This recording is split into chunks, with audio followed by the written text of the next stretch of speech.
What is the inner Earth?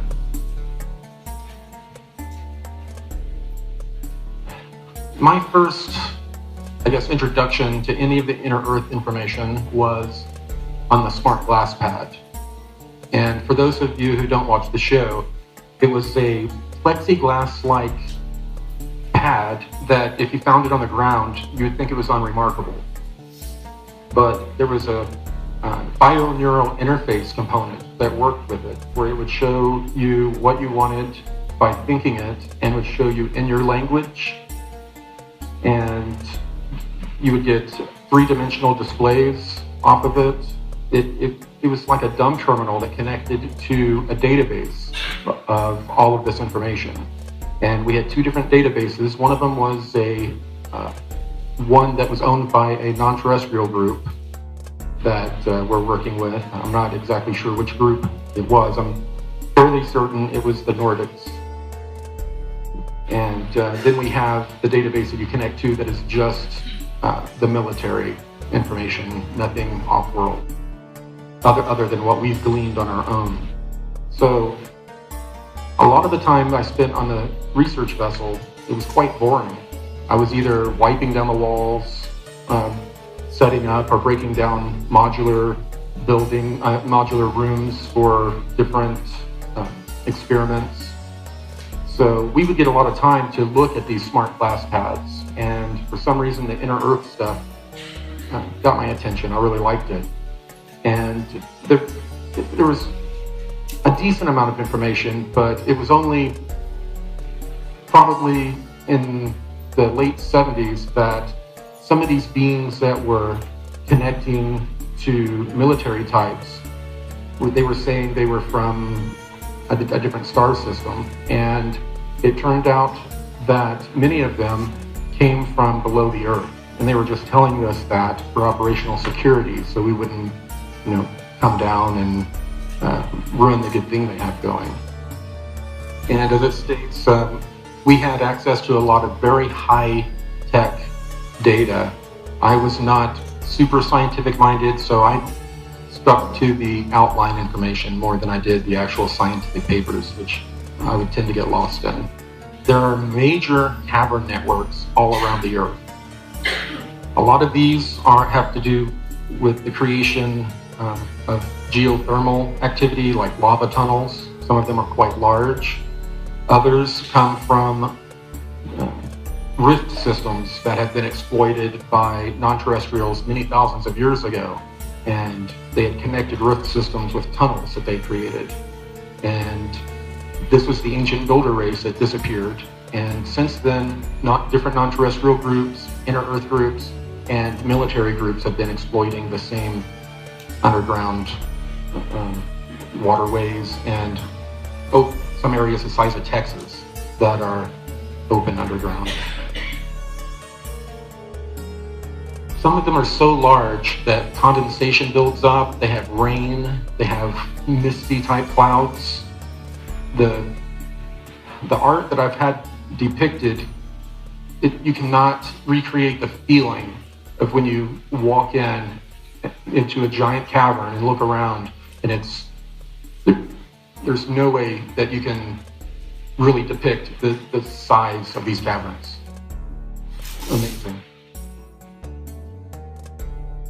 Most of the cavern network that are used by non-terrestrials and humans alike are at the most usually about 40 miles deep or less, within 20 to 40 miles. Interestingly enough, there is some sort of UN law, just like if you go out in the middle of the ocean, you're in international territory where certain laws don't apply. They've written laws like that for space, but also if you go to a certain depth in the Earth, after you get a certain miles deep, you're in international territory. You're not, if you went directly below somewhere in Texas, I can't remember how many miles it is, but once you get to a certain point, you're not considered to be in America anymore, and American laws do not apply. That's why they do a lot of their unacknowledged, as Stephen Greer has said, programs is another way of saying illegal. they're not legal. So people that are bound to keep secrets in unacknowledged programs, these are illegal programs, and they shouldn't be held accountable for leaking that information, in my opinion.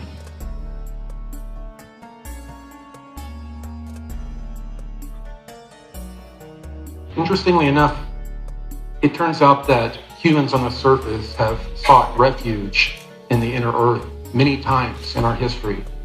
Some of the documentation that I saw on the smart glass pad and imagery that was shown were sort of ancient Aztec looking structures that had been abandoned long ago that were inside these caverns, not super deep, fairly close to the surface, where it was obvious that thousands of people had lived there for a protracted amount of time, most likely to allow the surface to return to normal.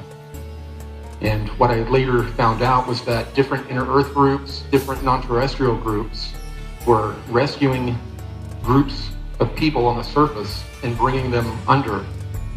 And it was part of this this grand genetic experiment. There were over 22 different genetic experiments going on the planet. So they are protecting their experiment, their investment. It's kind of like doing an emergency backup so that they don't have to start over again. They found a lot of interesting life below ground. Most of it's been, a lot of it's been reported, but there are some that it would seem like a sci-fi movie. Giant, not exactly mushroom looking, but fungus that give off blue light. Some of them give off like an orange light, green light. There are all these different types of plant-like and fungus-like life forms down there that actually give off light. They'll break down dead material, or some of them actually break down the walls themselves and pull minerals out of the cave walls.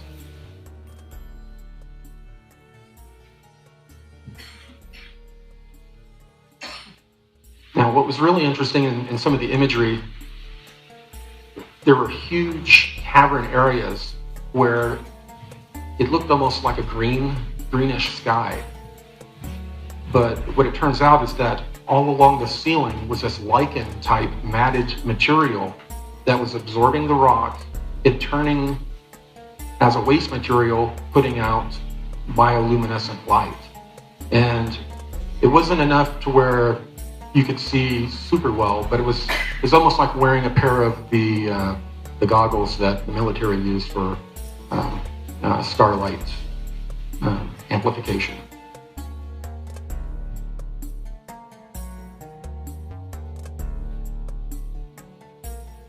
Of course, we're going to find all the things that slither and crawl down there, and most of them are either blind or have zero pigment in them at all, which I don't think is very surprising. Yeah, the salamanders look really nasty, don't they?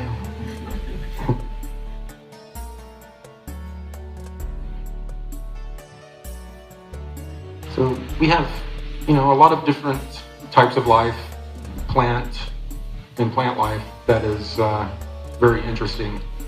But of course, then we start moving up to things that think and eat and breathe the way we do.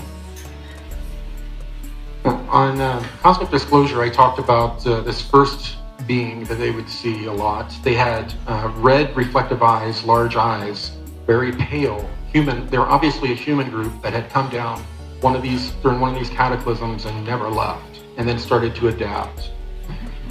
Supposedly they're very stealthy. You're very rarely going to see one. You might hear them, and if you catch them with your light, you're going to catch a very large pink-red iris on them.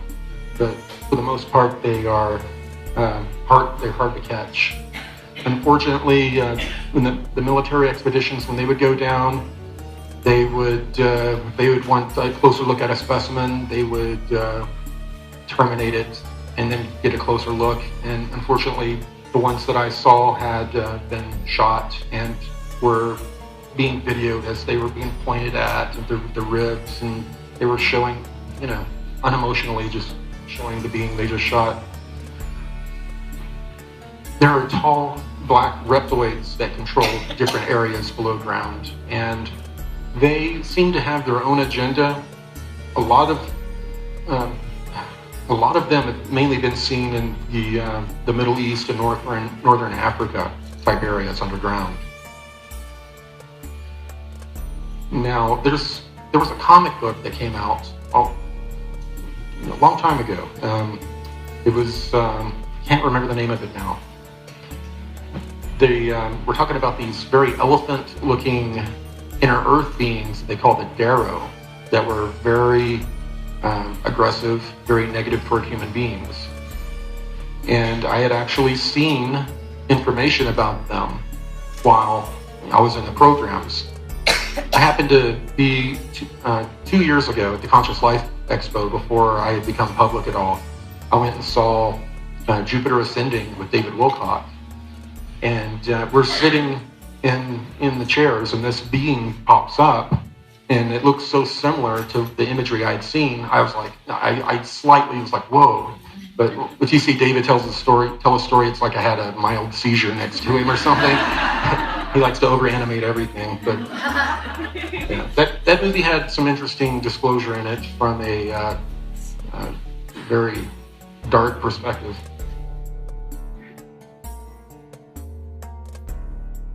So what is the Hollow Earth? This is a story that's been around for a long time. It's not new by any means. What was often believed was that we had a center sun. The inside of the crust was hollow, and on the inside there were just people, sailing around and living just mirror to us on the other side. Well, it turns out that there are large enough areas to where I could see where people could get that idea, that they think it's just one giant empty area. But it's a honeycomb. It's the honeycomb Earth. From centrifugal forces, heating and cooling, the convection of the Earth, over time, it's created this entire zone that are porous, like a honeycomb. And a lot of them connect with each other through rift systems, which I mentioned earlier. And ancient aliens have carved out those areas and made them to where you can transnavigate the planet.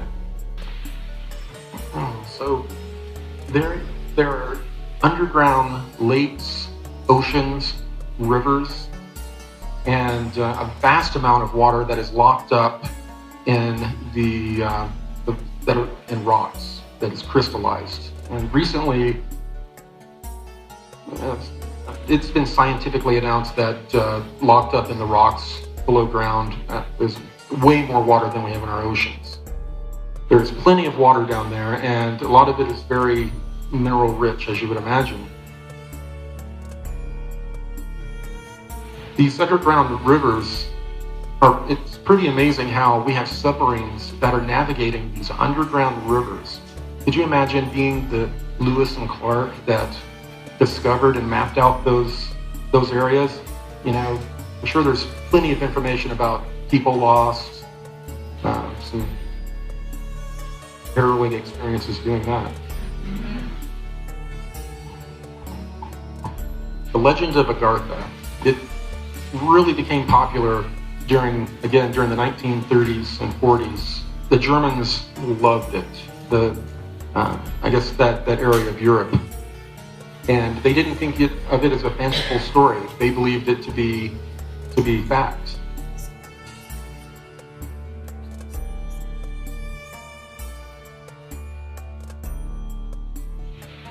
These subterranean civilizations were called the Agartha Network.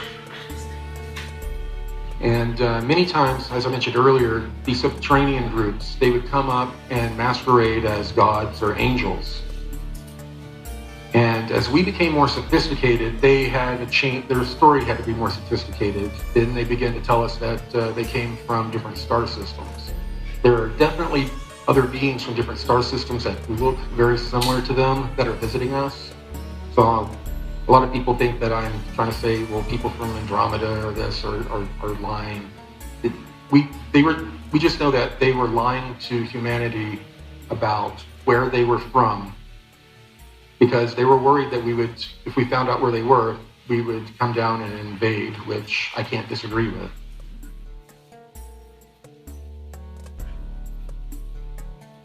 And of course, the Agarthan UFOs, they're called the Silver Fleet, which is interesting. One of the groups that I met that were associated with the Anshar, they have a fleet that they call the Silver Fleet. I don't know if it's the same or not. Admiral Byrd he's been a character that has been brought up all throughout the Inner Earth type of stories, and also anything that had to do with, the Germans being down in Antarctica setting up bases. But you can't really talk about the subject without bringing up Admiral Byrd.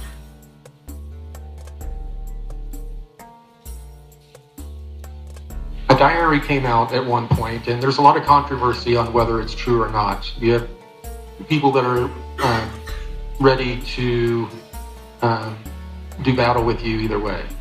So I do know that in the programs that they stated that that part of his information was not accurate, that he had an actual diary that talked about that should come out someday, and after full disclosure, that talked about moment to moment everything that occurred on his trip down during Operation High Jump. But according to, and it's interesting that in recent excavations, I'm getting ahead of myself, that they're finding prehistoric animals down in Antarctica. Because in this book, he is stating that they started to see mastodon and woolly mammoth type beings. So there has to be some sort of truth or information seated in this diary that is giving us some information that we should pay attention to, at least.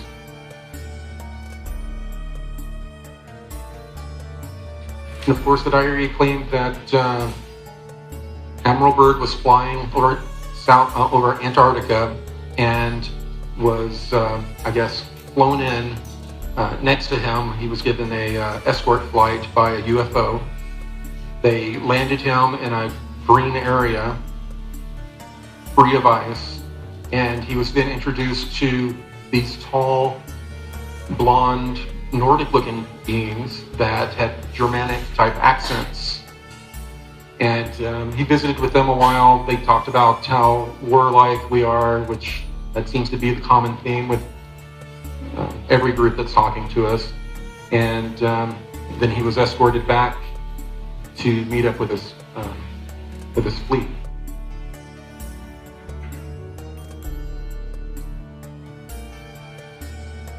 I guess everyone's heard about the Nazis, and they were obsessed with the ancient information and how it could tie in to them and their conquest. They were going all through the Himalayas, going to these monasteries that hadn't seen another human being other than the people watching it in hundreds of years, went in with their machine guns and looted the places, and came out with some very interesting scrolls that looked exactly like a schematic for making spacecraft. So that they got a major head start with some of the information that they located. Now, while they were there, they found out that, and they're interrogating these priests and monks, they found out that these monks were claiming to be in contact with an inner earth group, and that they were protecting their secrets, and it seems that finally the Germans were able to, through these people, meet these inner earth groups that very well, a lot of people think they're the inner earth groups, but I'm pretty certain that it's this Nordic group, this ET Nordic group that's been trying to work against the reptilians for millennia for not necessarily control of the earth, but to try to help us fight back.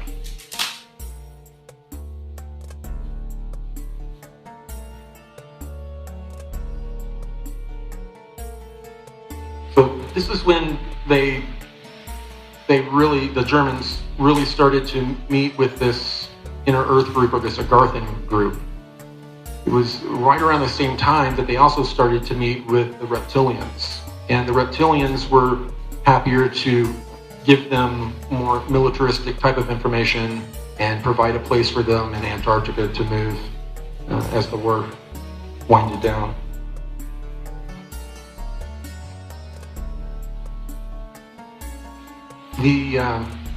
The Reptilians invited the Nazis into an area that was once an ancient civilization. The Germans moved right in. They were cataloging the information that they were finding, but they were just mainly worried about setting up a submarine military base very quickly for the fleeing elite of Germany.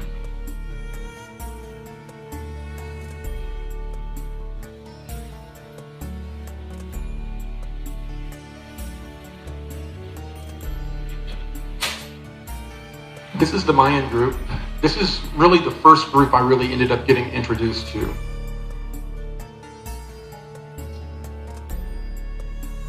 They fly in large cylindrical vessels that were pretty much carved out of the inside of a mountain or deep in the earth and teleported out into space. So if you were in one walking around, it does not look that technological. You see stone walls, you feel like you're in a cave. And then every once in a while you'll see something strange, like something floating off the ground, kind of slowly turning, that has symbols on it that obviously looks technological.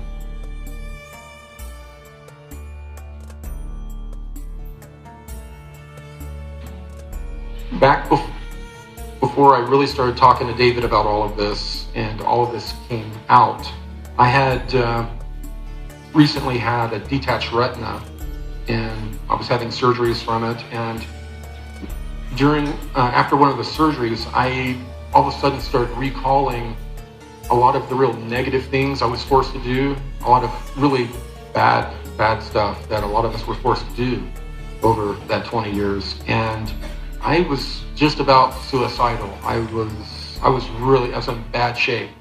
My wife was extremely worried about me.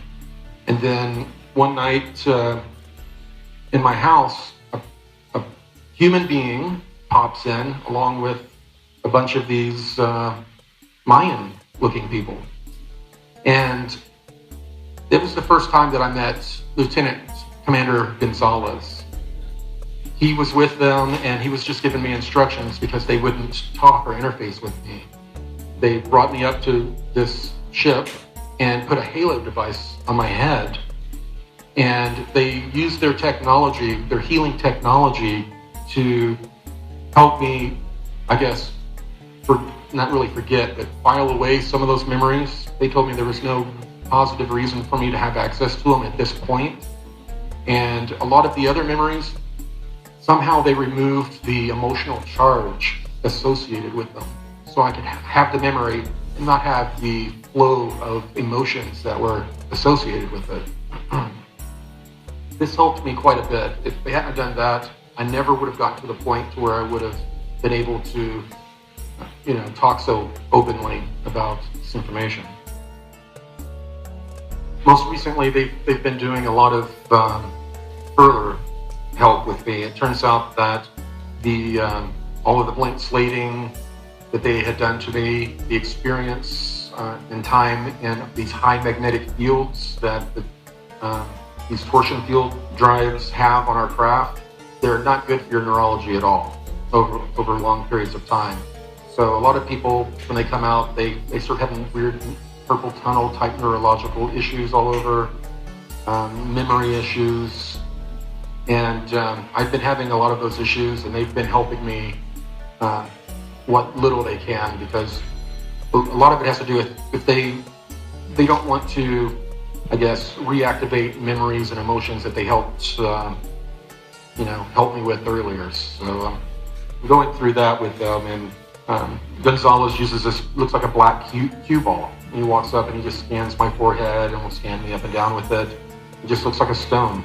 It's hard to imagine how it can be technological.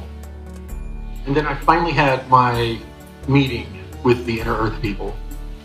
It was it was just a story I had read on the smart glass pad.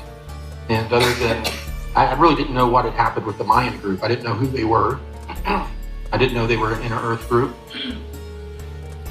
So my first experience was meeting Kari here. She's they put in their inner Earth virgin priestess. She's a inner Earth priestess who I guess happens to be a virgin.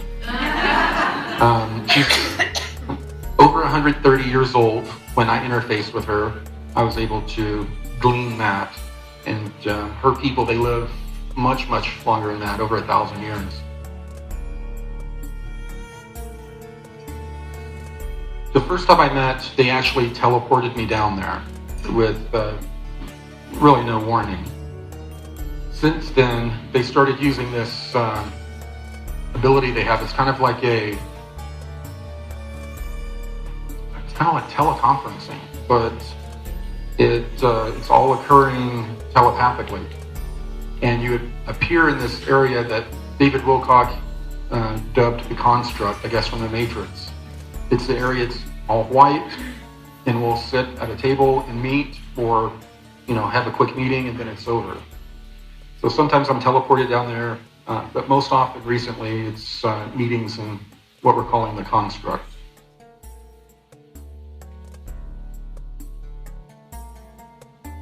I met 7 different groups when I was down the first time, and the fact that these 7 groups were coming together was unprecedented. They don't normally associate or work together, but a lot had been going on with people from Earth using new scalar type of weapons and striking deep in the Earth to try to get to them. And they were having some issues with some non-human groups that they do battle with from time to time, that things were starting to get hot for them. So they were meeting as sort of an emergency kind of meeting. And the Anshar group had a Saturn symbol that they wore. And depending which group they were, they had a different stone in each area of the amulet. There were some that looked very much like this, that had dark hair. In a completely different group that most of them they had blonde hair or sandy brown hair. And then the third group that Kari came from, that they were almost albino, completely white hair, and they had blue eyes, and they were all very pale. And their eyes are just barely larger than us. Every once in a while you see a person that has just very large eyes and they get your attention, I mean, it's only that mild of a difference. This group here, a lot of, since I've announced them and talked about them, a lot of people have had negative energy feelings from them. This group is mostly based, believe it or not, on Venus.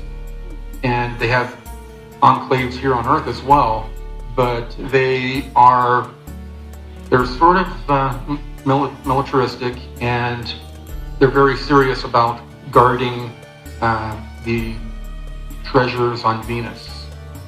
So that's what they do. But the other inner Earth groups seem to also, I wouldn't say didn't like them, but they didn't really seem to trust them. Kind of kept an eye on them. And then we had a very Asian-looking group. Now, a lot of people, they've seen on the internet this mission that supposedly happened, where they went to the moon, found a craft, and then found beings in stasis inside of them. And one of them they dubbed the Mona Lisa. She had a bump here on her forehead, and a lot of people are thinking that they could be from the same group. And I don't know, she'd been in space and in stasis, if that was real, for a long time. They look a little bit different than that. They had a very strong Asian look to them. And there was another group that had, kind of like how under your skin you see your vein, the blue vein. All of their skin was that exact same color. And they had more of a kind of a look from like they were from India or that area.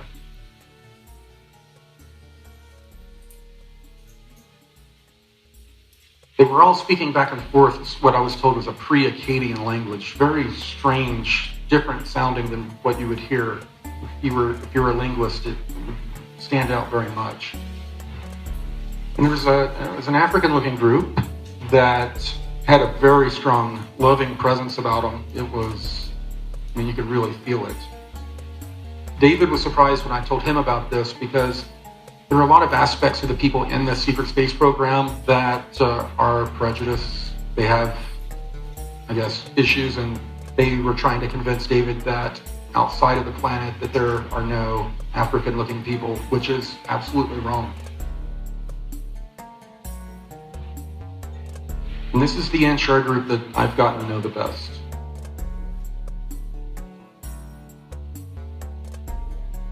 Here's the blonde-looking ones. Same amulet. This is the group here that they had a space fleet, or a fleet of spacecraft that are very formidable, that they call the Silver Fleet. And I have no idea if they are associated with the other groups that have a Silver Fleet.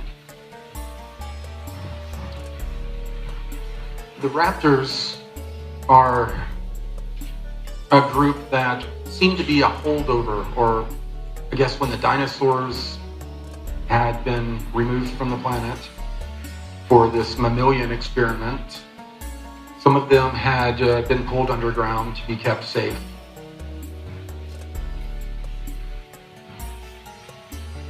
They're a remnant of the dinosaurs. They're proto-warm-blooded, and they look and move more like a bird than you would think of a reptile or a dinosaur. Real jerky, quick movements. Very fast. They're very fast. And most of them have some sort of feathers on them, like a plume, that are colorful. Some people think that this could be behind some of the Quetzalcoatl kind of feathered serpent stories from the Mayans. Could be. I'm not sure about that myself, but they do inhabit a lot of both Central and South America. They've taken over a lot of areas, including some crystal caverns that these inner Earth groups used to use as libraries, and they lost access. And here's the ones we'd love to hate, the reptilians. People know more about them than just about any other race. But there are a lot of different types of reptilian types of beings. Some of them are rather short, like 3.5, 4 feet tall. They have a head shaped like the guy there on the right. That's kind of a gray alien kind of look. They kind of look like gray aliens. And a lot of people that have been abducted by them or have had experiences with them have thought that they were picked up by the Greys when it was actually this group.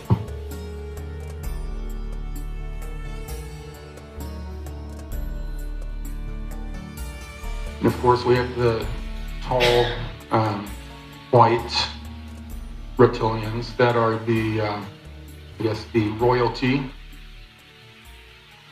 These beings they're incredibly telepathic. Like, I've interfaced with a number of different types of beings, but nothing that, and I hate to use the word, but it almost seemed like rape. They grab your mind, they force you to experience what they want you to experience, and it's a humiliating experience, and it drains you. A lot of these other beings, they are very give and take in their communications with you, and don't just take you over. A lot of these reptilian groups, they run joint bases with modern humans, and we've been working alongside with them for the Americans, at least since the 50s, when after Operation Paperclip allowed the Germans to infiltrate the military-industrial complex and pretty much take it over.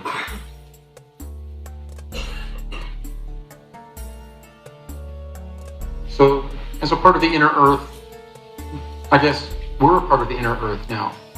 We're setting up deep underground military bases all over the planet, under the ocean, very deep, and we're competing for territory with some of these older groups. A lot of the reason why they've been stating that they're putting all these bases in the ground is for continuity of government, which is a little ridiculous. That's the same reason that they have built these different bases on Mars. They state that they built these for continuity of species instead of continuity of government. If Earth was wiped out, they would have a genetic stock of humans to draw from. As I stated, all these unacknowledged projects go on. Human cloning has been going on for a long time. We supposedly didn't discover genetics until, was it 56, around that range? Well, we were working with non-terrestrials doing genetic experiments in the 30s and 40s. So this has been going on quite a bit longer than most of us would think, the genetic part and our involvement in it. We, of course, reverse engineer technology and do a lot of research and development. And they try to keep it below the area where they would be held accountable legally for what they do to a lot of the human guinea pigs. Everyone has probably seen this map. And what's interesting is that these maglev trains, they do run all over the planet, but there is a much older maglev train system that is non-terrestrial. It is larger, and we've accidentally cut into it, drilling holes a few times.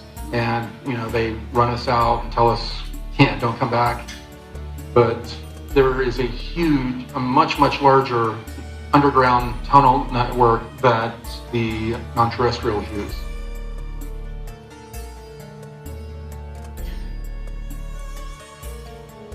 Recently, I received a report that I wasn't sure about, but David Wilcock talked to Pete Peterson, one of his insiders, and he seemed to back it up. After the election, a lot of these bases, FEMA-type bases, were supposed to be turned over and to the next administration's leadership. A lot of these people refused to do so. They locked the doors and said they weren't coming out. So we sent in Marines.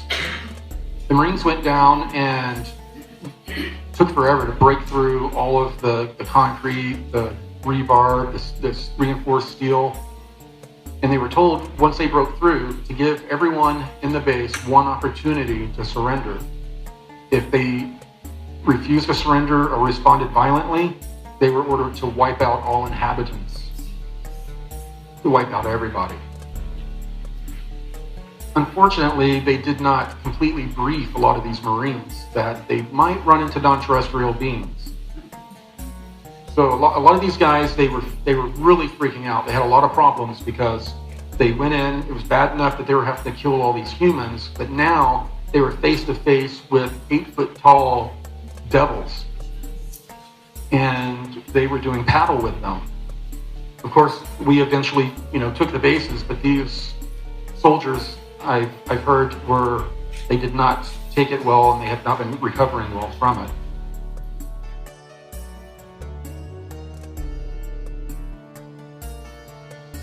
Talk about some of my lab experiences, and as I stated before, my labs, it stands for military abduction, and we're learning more and more about the programs. Everybody wants to lump them under MK Ultra or this or that. There are so many different types of programs that we really need to come up with a different term. My lab just doesn't seem to be accurate anymore.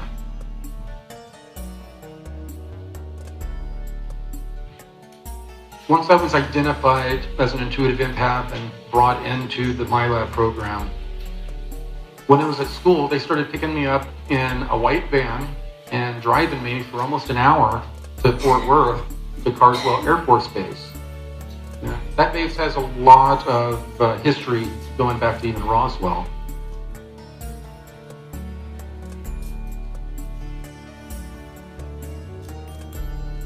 And of course, I would be taken with other kids. We would meet them. We would drive onto the base into a kind of a carpool area. That was a hangar for just cars. We would get out, walk down a hall a little ways, and then take a large elevator deep into the ground, where we would come out, and there would be more hallways with a guy in front of the intersection of the hallways, and the elevator had a little card table that was checking IDs and making sure you were supposed to be there.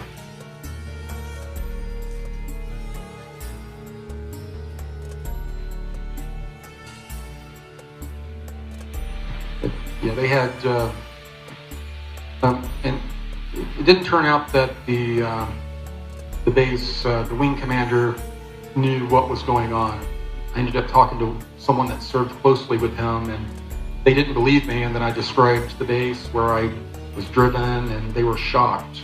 The tunnels that I went to, they had been in them. They said they were they were built during the Cold War era, and they were shocked.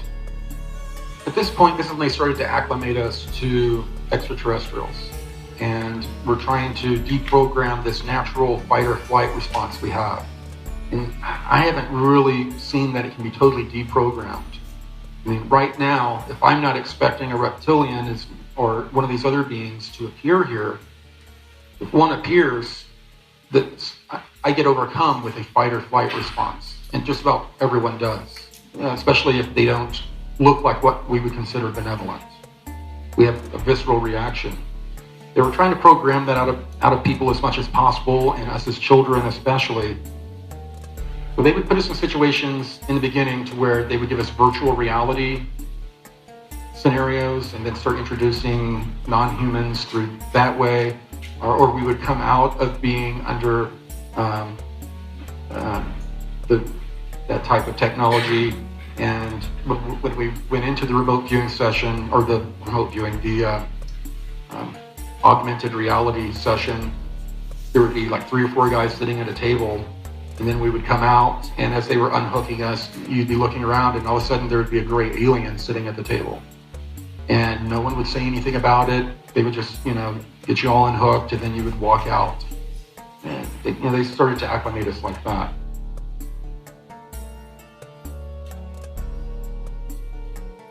Now, with this technology, it was virtual reality, but they were sending things to you bioneurally.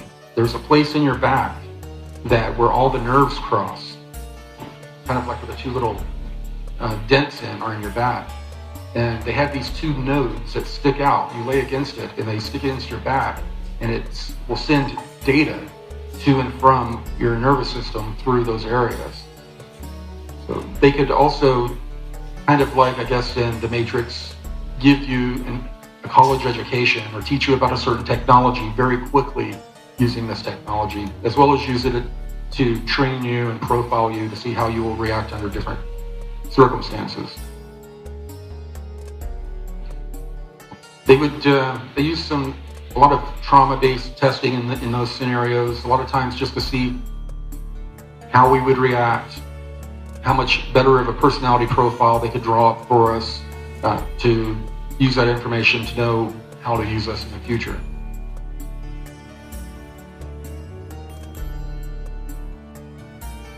At one point, we were taken to a crystal cavern.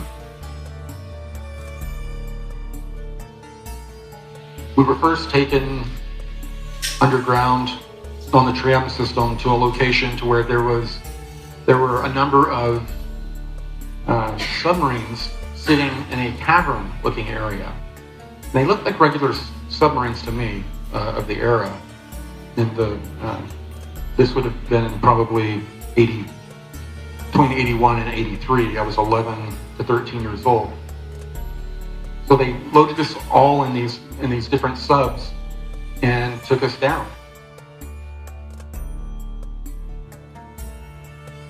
And where we ended up at the time was miraculous. Since then, discovered similar looking caves, this one in Mexico, to where these are huge crystals that have formed over millions of years, that it was about 140 degrees where we went, and they had us hooked up to instruments that monitored our health for several different reasons, as well as they had cameras, they had all types of different equipment in the room that were doing some sort of, they were measuring, trying to measure something, like electrically.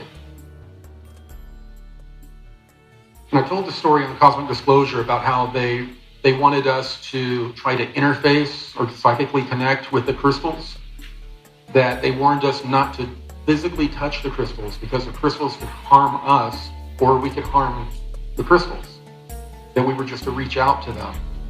And when I did so, I started to see this pink kind of aura around the crystal, and I got a download. I really couldn't, it was just too much information for me to try to do a little stop in time to look at the picture.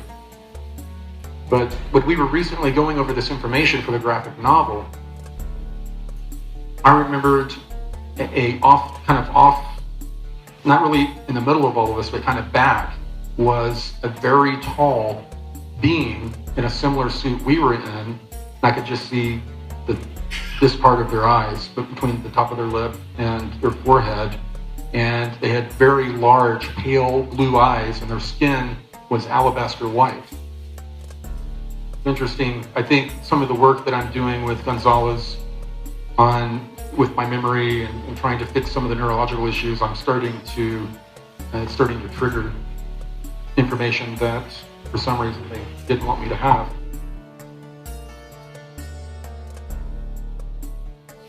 It was beautiful. They were beautiful. And, we were told that these crystals they had a life force to them. And basically when we interfaced with them, we connected with them and were downloading information like a USB drive. And later the information was, I guess, downloaded out of us.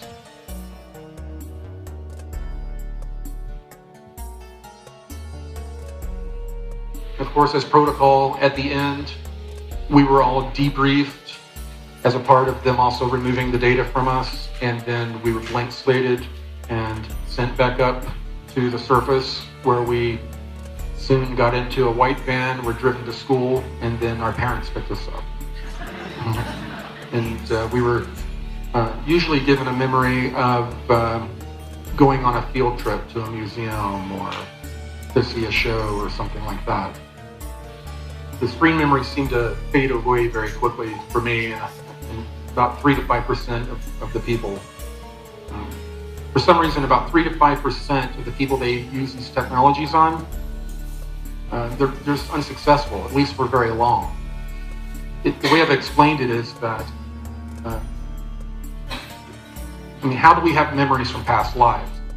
Our physical brains were not there to record the information. Well, obviously we have since I was in the IT field, we have a physical hard drive and we have a virtual hard drive. And everything we experience now and in other lives are backed up to that virtual hard drive. This physical hard drive can be messed with. It can be reformatted, it can be reprogrammed, but the information that is up in the cloud, I guess you would say, can't be.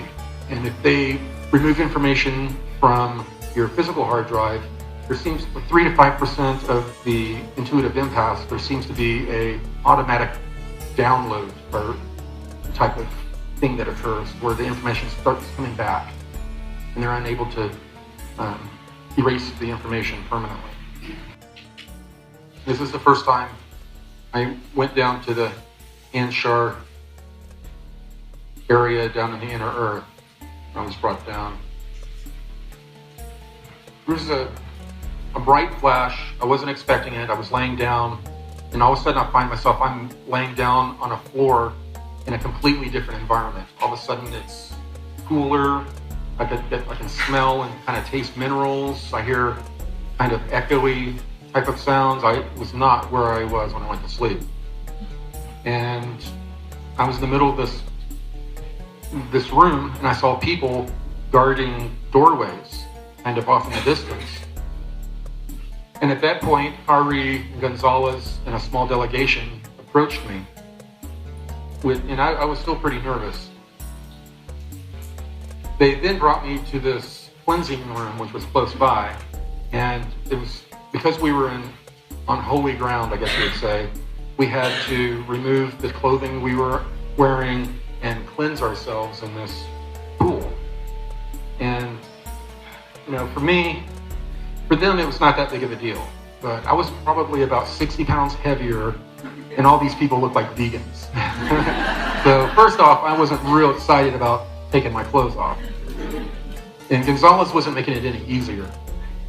I was kind of trying to hide the best I could, and Hari comes walking up with towels and the tunic thing that I was supposed to wear, the robe. And as she was walking up, I was kind of using him in between us to block. And he saw what I was doing, and he got a real devious smile on his face, and he took one giant step back.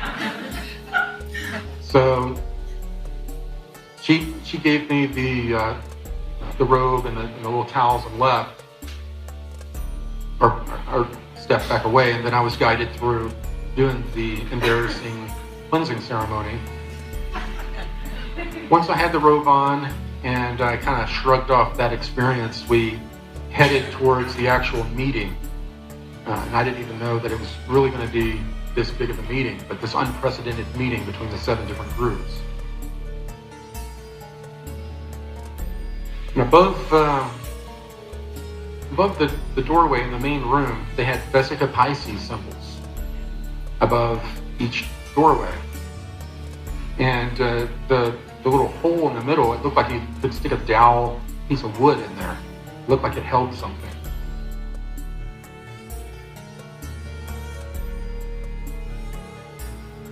One of the symbols I saw a few times was there was a large gold star, and next to it a smaller red star, both of them with 8 points. And it ended up being on the main table when I walked in for this meeting. And they had this is very accurate, by the way, the placement of it all. And this is when they started really speaking this pre-Akkadian language. And that's when they started also discussing what a threat our scalar weaponry had become to them, and how we were basically seeing all these underground bases weren't doing the intelligence to find out whose they were, and when we were attacking them, we weren't distinguishing between them. We were just, oh, there's one, hit it. And it was causing them a lot of problems.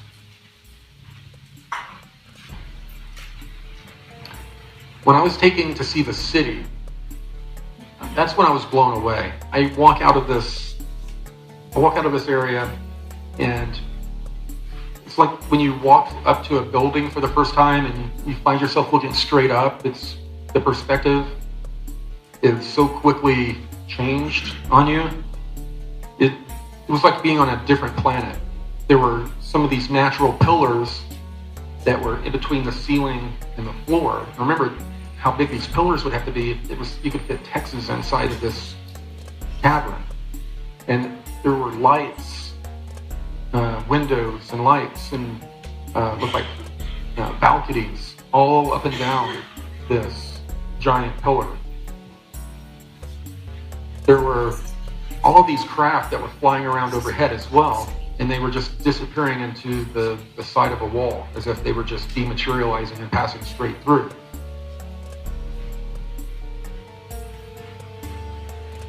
And they had egg-shaped craft, cigar-shaped craft, and irregular flying saucer type craft that were flying, and it looked like kind of like a highway.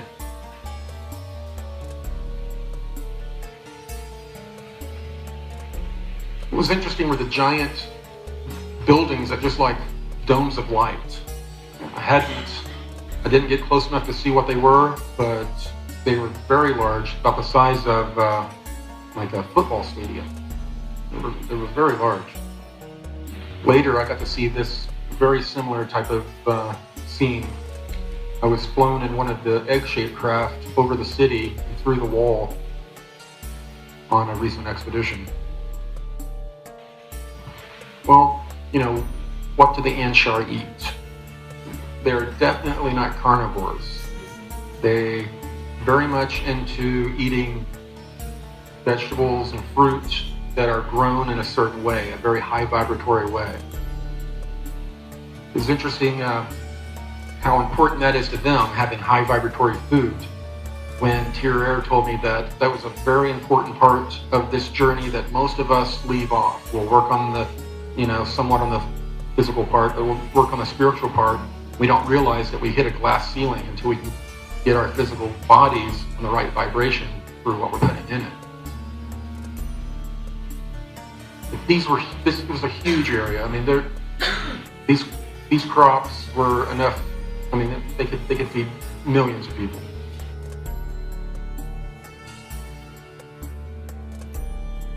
We were taken again to this other area that was kind of a park, and it had all sorts of animals in there from a prehistoric era. An area that I believe it was before the last cataclysm or the last ice age. There, you could hear the animals in the background.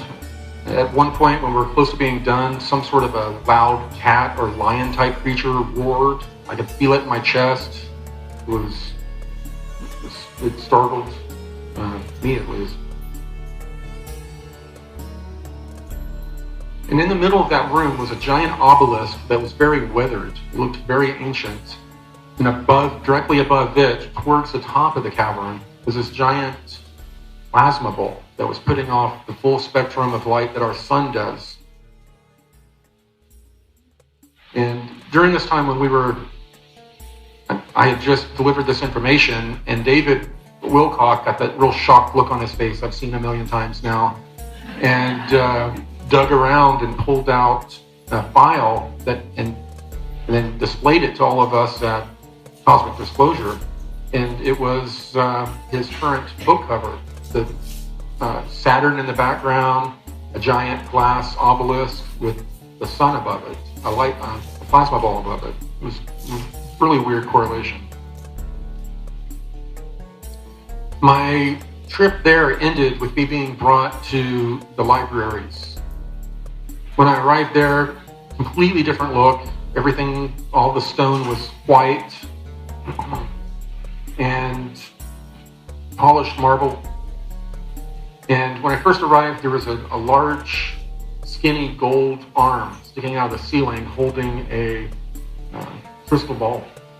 And when I told David this, he remembered a story about a pyramid that was found in Bimini underwater, and there was a hand holding a crystal, and the guy pried it out.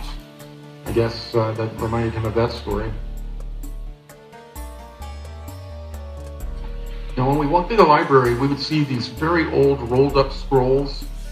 We were seeing tablets and different weird looking books that were bound by like plant material and leather, all the way up to the end where I was seeing books that you could have ordered off of Amazon.com a week before. They had the ISBN numbers on them.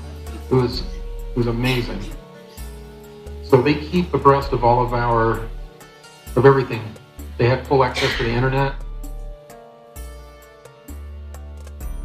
It was down there that Ari was telling me that there's a lot of information that has been out there, and a lot of it about the Anunnaki and all of that is fairly accurate, but that the information very early on had been co-opted by this, Illuminati type faction that wanted to make their religion our religion, so they tried to skew some of the information. Apparently, to these raptor type beings, they had lost access to one of their crystal caverns that had a lot of information that was very important to them, and they wanted access to that information. And Kari had heard that as a adolescent, I had been brought down there to interface with the crystals. that was one of the big reasons they wanted to interface with me, is to try to see what kind of information they were able to glean. They had one of these old crystals, and they had it in this chamber that they were trying to regrow it somehow.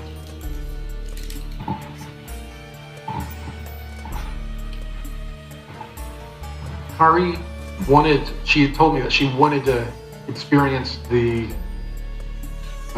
memory I had of connecting with the crystals. I was kind of leery about it. I didn't know who she was. She was wanting to do something that is very personal. And she could tell I had intrepidation, and she walked over to a wall, turned around, and then she had this drink that she called the elixir of Isis that would calm me down and put me in a state to where I could communicate with her better, and I turned it down. At that point, we sat down and leaned across each other and had our elbows on our knees and held hands. And at that moment, I felt as though I was pulled outside of my body towards the middle of where we were, and there was some sort of, I don't know, it's like a whirlwind going on, and I started seeing all these flashes of her life. And as she was going through my life, trying to get to the point to where she could experience that experience, I was seeing those time periods in her life too. But a lot of what I was seeing, I wasn't able to interpret because I have such a different experience than she does. But there was an experience to where she was upset extremely that one of her childhood friends had been killed in an incursion with these raptor type beings. There were a few things like that, and that's when I was able to glean from her that she is a priestess set aside to be holy, that she has never engaged in sex or any of that. She was totally put aside just for what she was doing. And after I had that experience with her, my wife would walk in for months, and I would just be sitting there staring at the wall, thinking about all of the conversations we've had. And very little of the conversation that we had in the library and the information we exchanged in this mind meld have I really recorded. I'm still processing a lot of it, and I hope to get it out at some point. But it affected me profoundly. After that, it was very soon after that, I found myself having to get on the high vibratory diet. I was eating corn dogs. I was 268 pounds. And I guess people that saw the show, you saw how quickly this transformation happened. It was almost bizarre. People at Gaia, when I would show up each time, I was so much different. They had problems processing it. A lot of people out in the community are convinced that I've been replaced by a clone. A skinnier clone, yeah. Now the Anshar, they let me know that for millennia, they have been reaching out and interfacing with human beings and helping them channel information that is spiritually enlightening and also information that is scientific that will help us through certain periods.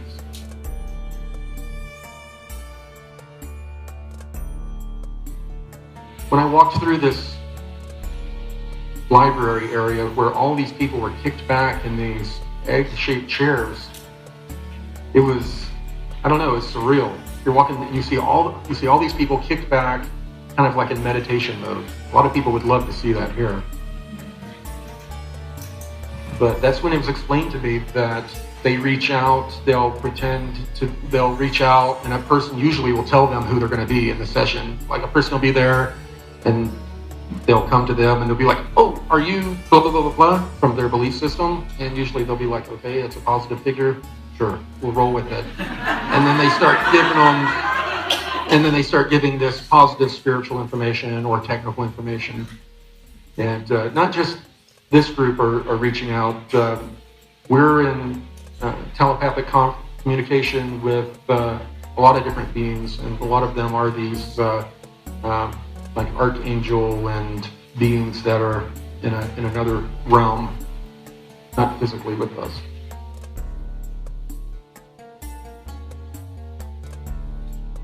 The Inshire brought me on 2 different occasions down to Antarctica. The first time was just for what they called a reconnaissance flight. They wanted to get this information to the SSP Alliance and a few other people, and so they pretty much just brought me along for the ride. This is the vessel we were on. Gonzalez called it a bus because I guess when you walk in, it's seated very similar to a bus, and it looks kind of like a bus. So he was calling it the Inshire bus.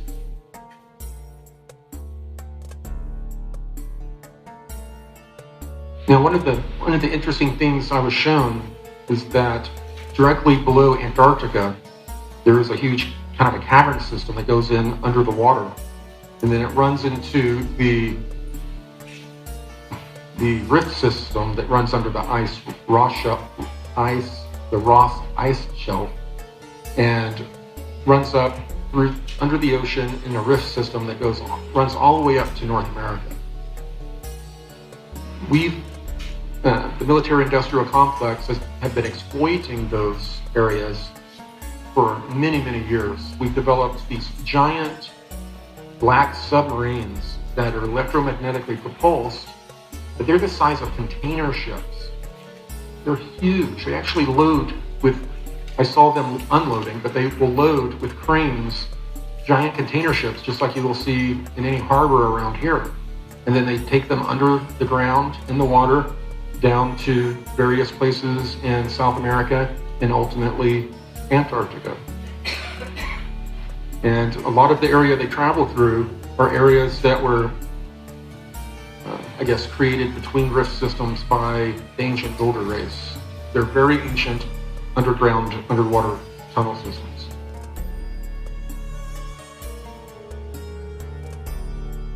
As we were flown in, once I really realized that there was an industrial area under the ice, I learned that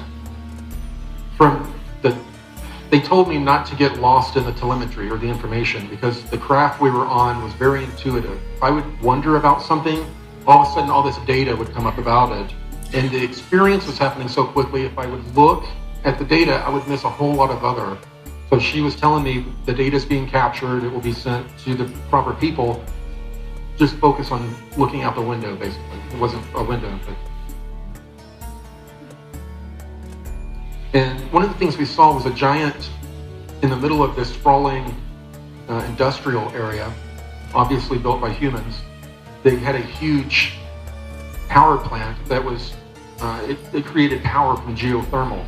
It went into the ground, and the geothermal heat allowed them to create steam, which works a lot like like nuclear power here that we use. There were large buildings and structures. Like I said, mostly what was above ground there looked like military type base and industrial, like they were building something and excavating something. I wasn't quite sure. A lot of the steam plumes were coming up from pools of water. The water was so hot that it was steaming that was coming out. And come to find out, that's what's creating a lot of these ice caverns, is the geothermal heat coming up. And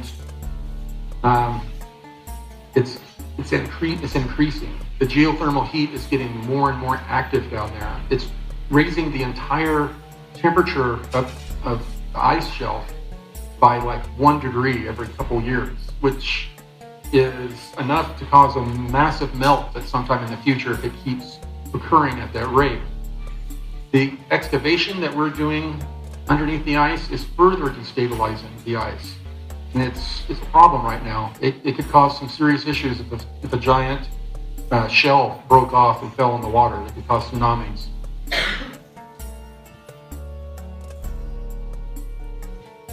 And they're doing most of their excavating with steam, pressurized steam, to clear out areas where they are finding ancient palm trees, ancient structures, mastodons, woolly mammoth type creatures. They're finding them everywhere. They were flash frozen. After that trip, I returned back to the inner Earth hangar area through this blue swirling vortex that was just above the water. That's where I've gone in and out of it several times now. One of the groups that I didn't know about until Ari told me about them was a group called the Banished. This is a group that is made up of people that have been kicked out of inner Earth societies over millennia because they didn't want to live by the rules. A lot of them, it turns out, just fell in love with surface humanity.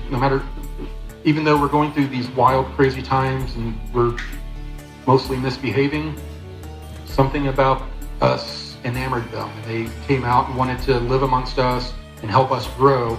But at the same time, they have service to self type agendas as well. So they're not seen as positive, more neutral.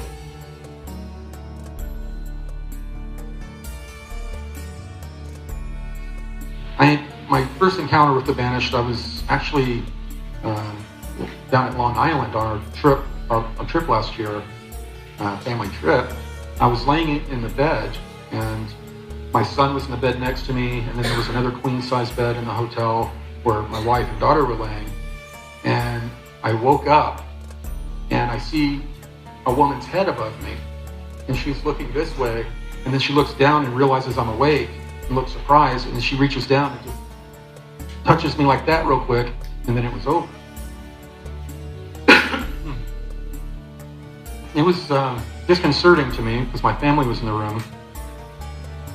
And afterwards, I was having a lot of really weird dreams, thoughts that I don't normally have, very bizarre thoughts and feelings. And as I started to find out more about these people, I started to find out that they tend to seek people in positions of power. They try to intermarry into rich families or powerful families, and that they were having children with these regular human beings. Now, it was probably about 6 weeks. I was having all of these bad dreams, weird thoughts, I just wasn't myself. And I had met with Kari a few times during that time period. Finally, I was pulled down in the middle of the night, white flash teleportation, and she guided me to this room that had a table on it, where she told me that this banished person named Mara had infected me somehow with entity attachments, and that these entity attachments were being used to keep tabs on me and also to get information or intelligence about what was going on with the Anshar. She had me lay down, and she pulls out this real long crystal and starts waving it over me. And it's making noises kind of like how crystal glasses with water in them, you rub your finger around them, they make kind of a singing noise. It was making these different noises, and then all of a sudden I started seeing these shadows darting away. So, they were removed. I was glad they were removed, but I wasn't very happy that they were there to begin with. I asked her why she hadn't removed them in our prior meetings, or at least told me about them. And she stated that they had to wait till they had tried to attach to my energy vortexes, but just before they completely attached, to remove them.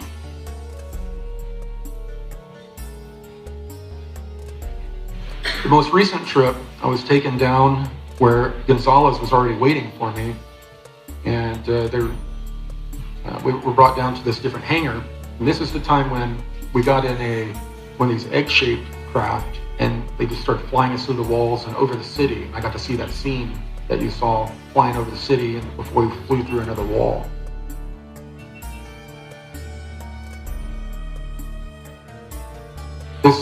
We went up through a blue swirl, came out of the ocean basically in a blue swirl, and darted very quickly and got to where we were going in Antarctica. They didn't slow down. They headed straight for a wall, just like they would do in the inner earth, in the caverns. We went right through the ice.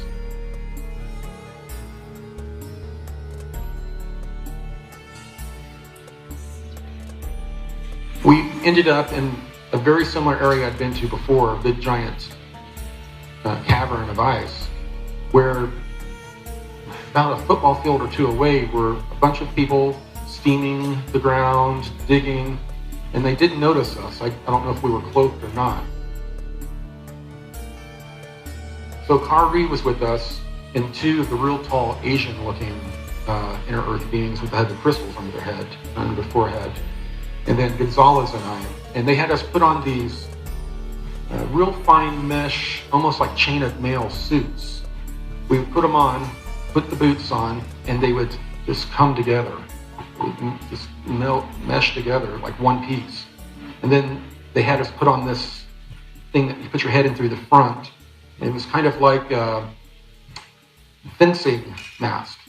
And it sealed up behind us, and then a screen lit up and you could see everything going on around you. It was really amazing. We could see all these bodies that were lined up pretty close to the snowbank that were of all different types. There were some of these, what I've described as the pre-Adamite types with the large skull, 12 to 14 foot tall. And it looked like the bodies had been through something incredible. Some of their arms were stretched out and wrapped around their torsos. They were pretty beat up. And there were different types of humans that were there too.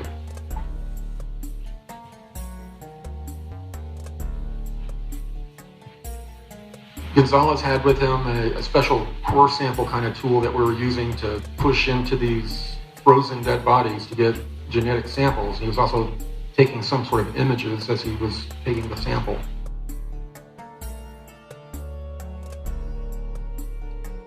One of the ones that I did a sample from was, there was a probably a little bit shorter than 5 foot tall being that was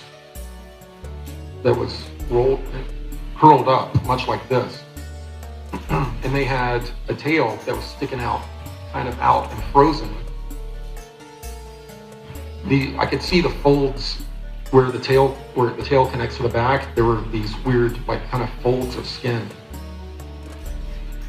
And I had to stick the probe in there and get a genetic sample out for them. What was one of the interesting things is that people in those programs, they were calling this a Pompeii on ice because of the way these bodies were discovered. They were discovered in a very eerie, similar way to Pompeii.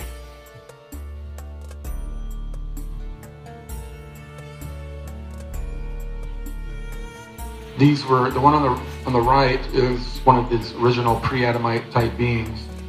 And they had the long, elongated skulls, kind of the fatty pockets on their chests, kind of a pot belly as well, and very wide hips, very interesting wide hips. And of course, many of y'all have seen that with the ancient Egyptian depictions of some of the pharaohs. Akhenaten and some of them that were depicted with strange physiology.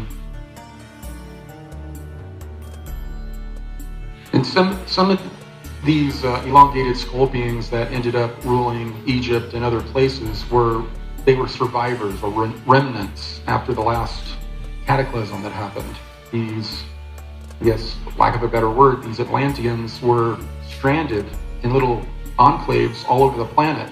They no longer had access to their technologies, or most of their technologies, or each other. They were separated and really didn't begin to talk with each other again. The group, there was two different groups. One group was Europe, Africa area, and another group was here in the Americas. And until after the time of Columbus, they were not able to really interact with each other. And there seems that there is a long-standing competition or feud between the two groups, as it is.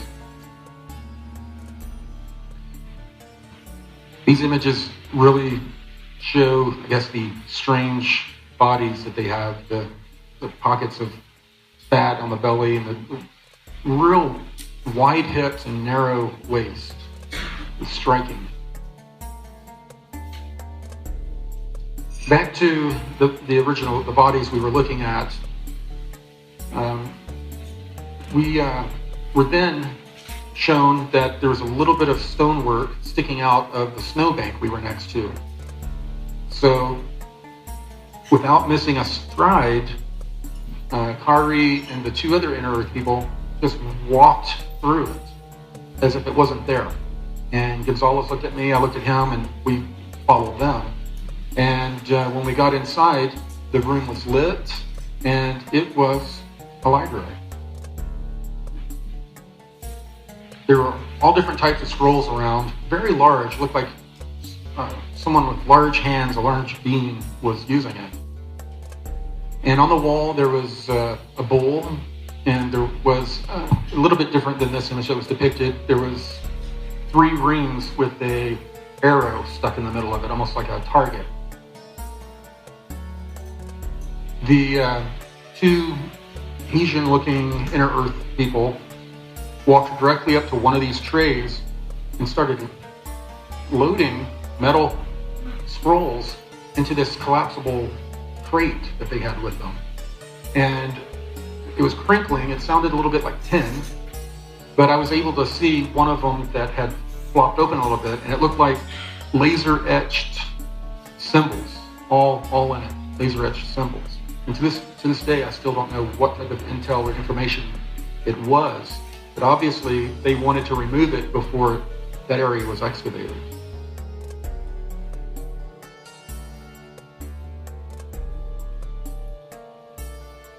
So, how is all this information really important to us? Our consciousness is expanding at a huge rate right now. Finding out more information about these Inner Earth groups that have been so tied to us in our journey here on planet over millennia will help us understand our history, but also a lot of the information that we're looking at. So much of it has been turned into different belief systems or religions that, people will sit there and regurgitate information in a way that they give other belief systems, crap for. We'll give people crap for being so much of a fundamentalist when we're the same way with our belief systems. What will help is if we start to open our minds a little bit to other information and realize that, if we can look at this information with different eyes, we may get even more useful information out of it. Different perspective at looking at it and looking at ourselves.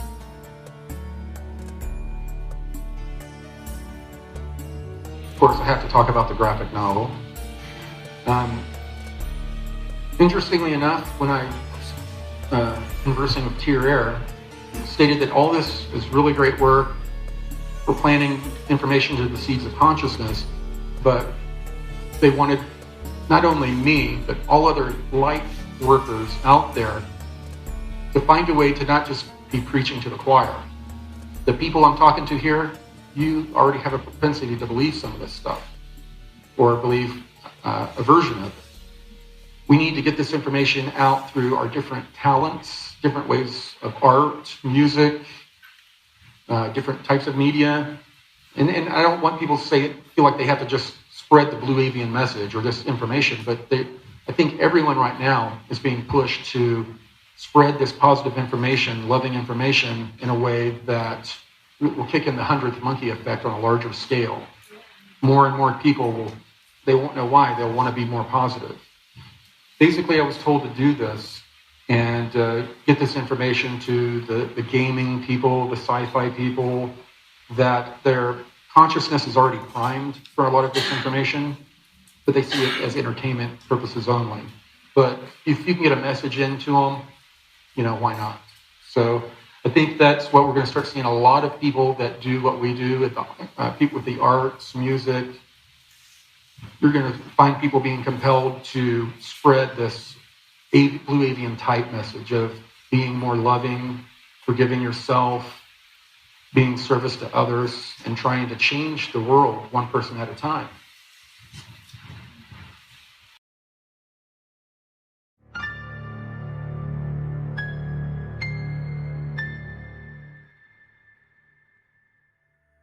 What is their message?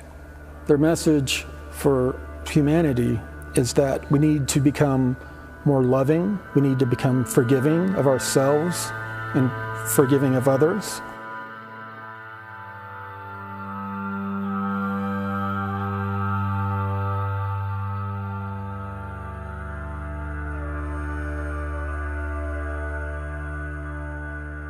We need to focus on becoming more service to others on a daily basis. And we need to focus on raising our vibration and our consciousness.